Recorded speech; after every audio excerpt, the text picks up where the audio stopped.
ছোটবেলার গল্প তো প্রচুর, স্বাভাবিকই। হ্যাঁ। একটা জিনিস এখনো পর্যন্ত ভাবি যে আমার স্বপ্নেও কিন্তু পজিটিভ ব্যাপারটাই বেশি দেখলাম, হুম। ওই খুব কম দেখি নেগেটিভ ব্যাপার, দেখি না। ওই জন্যই তো আমি এত পজিটিভ হয়েছি। হ্যাঁ, এই তোমার পজিটিভ গল্পগুলো ভালো লাগে আমার বেশ। এই কিছুদিন আগে একটা পজিটিভ স্বপ্ন দেখলাম যে আমরা তিনজনে, আমি, গরু বাবা আর গরু তখন এই 12 বছর 13 বছরের বেশি হবে না। তা আমরা কোথাও কলকাতা তো প্রায়ই যেতাম, কোথাও যাচ্ছি হাওড়া স্টেশনে ওই রেলিং ধরে একটু গঙ্গা দেখবো বলে দাঁড়িয়ে আছি, হয়তো না দাঁড়িয়েই আছি, স্বপ্নে দেখছি।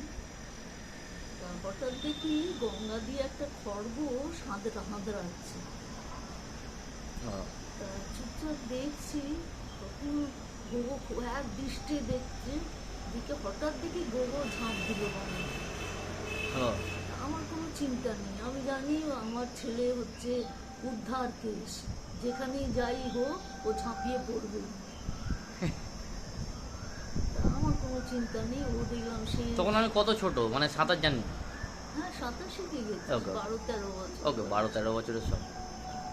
ওকে তো সাঁতার এই খন্ডানেই শেখালো গোগো বাবা, রবিবার। রবিবার।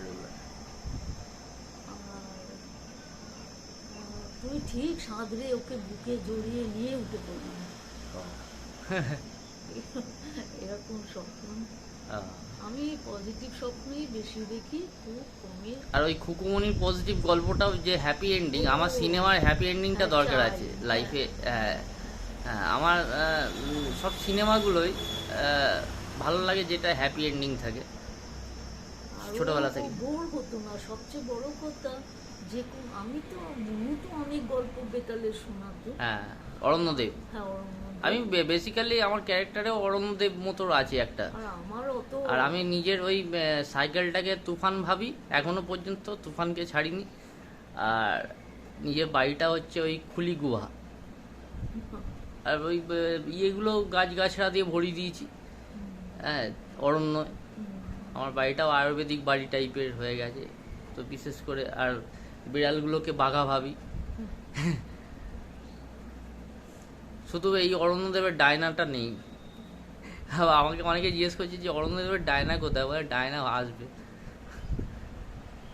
যেটা বলছিলাম, আর আমার কাছে অরণ্যদেবও আসতো না, আর ছিল বলতে সে ছোটবেলারও গল্পর বইগুলো, তার মধ্যে না, আমি কোথাও না কোথাও আমি টিনটিন, আমার বাবা এই ক্যাপ্টেন হ্যাডক ছিল, ইভেন আমি অ্যাস্টারিক্স কোথায়, আবার আমার বাবা অবিলিক্স। মানে এরকম একটা সবসময় একটা কমিক্স ক্যারেক্টার আমার মধ্যে সবসময় একটা থাকে। এখনও আমি নিজেকে অ্যাস্টারিক্স ভাবি, কোথাও না কোথাও টিনটিনও ভাবি।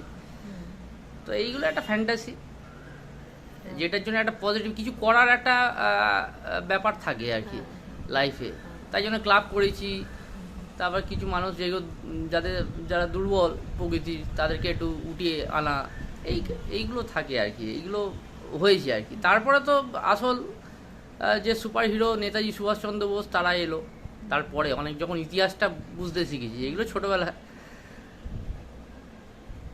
হ্যাঁ, বল।